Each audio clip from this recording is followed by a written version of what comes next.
Perkenalkan, nama saya Asya dengan NIM 2021 0310 44045, jurusan Ilmu Pemerintahan, Fakultas Ilmu Sosial dan Politik. Saya akan menjawab soal dari mata kuliah pengantar Ilmu Pemerintahan.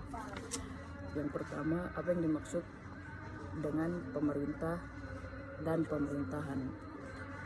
Pemerintah merujuk kepada organ atau alat pemerintahan, sedangkan pemerintahan menunjukkan bidang tugas atau fungsi. Dalam arti sempit, pemerintahan hanyalah lembaga eksekutif saja. Yang kedua, mengapa pemerintahan dikatakan sebagai ilmu pengetahuan? Mengapa pemerintahan dikatakan sebagai ilmu pengetahuan? Jadi, dapat dikatakan bahwa ilmu pemerintahan merupakan ilmu pengetahuan yang ilmiah karena memiliki meteorologi, filsafat, ilmu, dan memiliki guna, manfaat, yaitu kesejahteraan masyarakat. Yang ketiga, mengapa pemerintahan dikatakan sebagai kebutuhan?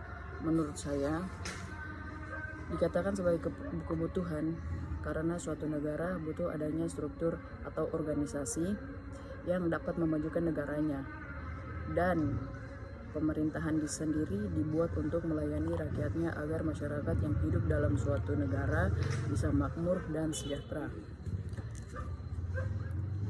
Yang keempat, ada berapa asas-asas pemerintahan? Jelaskan. Ada 13 asas. Yang pertama, asas kepastian hukum, asas kepentingan umum, asas keterbukaan, asas kemanfaatan, asas ketidakberpihakan, tidak diskriminatif, asas kecermatan, asas tidak menyalahgunakan kewenangan, asas pelayanan yang baik, tertib penyelenggara negara, asas akuntabilitas, asas proporsionalitas, asas profesionalitas, dan asas keadilan. Asas kepastian hukum. Asas kepastian hukum menekankan pada adanya kepastian perlindungan atas hak-hak dan dipenuhi harapan-harapan yang telah diberikan pemerintah. Yang kedua, asas kepentingan umum. Asas kepentingan umum menekankan pada dorongan kepada pemerintah untuk selalu mengedepankan kepentingan rakyat dalam melaksanakan kegiatan pemerintah. Asas keterbukaan. Asas keterbukaan menekankan pada keharusan pemerintahan untuk membuka diri terhadap hak masyarakat yang memperoleh informasi yang benar, jujur, dan tidak diskriminatif tentang penyelenggaraan negara, namun dengan tetap memperhatikan hak asasi pribadi, golongan, dan rahasia negara.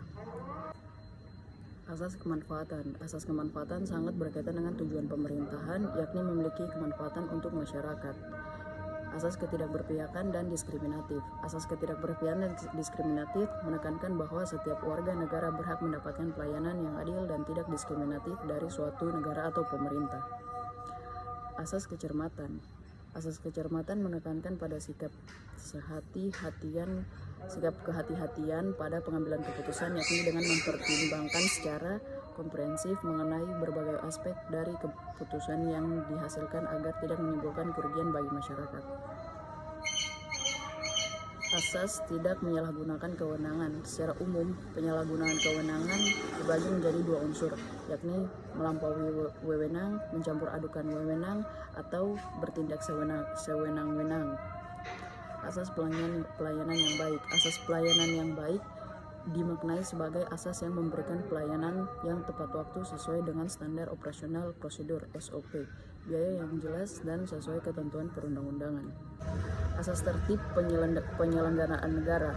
Asas tertib penyelenggaraan negara menekankan bahwa setiap penyelenggaraan negara atau pemerintahan harus dibangun atau dikendalikan berdasarkan prinsip keteraturan, keserasian, dan keseimbangan. Asas akuntabilitas. Asas akuntabilitas menekankan pada pelaksanaan tugas dan kegiatan pemerintah yang dipertanggungjawabkan dengan sebaik-baiknya pada masyarakat. Asas proporsionalitas atau keseimbangan menekan pada adanya keseimbangan hak dan kewajiban aparatur pemerintah. Asas profesionalitas berkaitan dengan kemampuan aparatur penyelenggara pemerintah dalam memberikan pelayanan kepada publik. Asas keadilan. Asas keadilan berkaitan dengan sikap aparatur penyelenggaraan pemerintah dan memberikan layanan publik. Pertanyaan kelima, Jelaskan konsep negara dalam pengantar ilmu pemerintahan.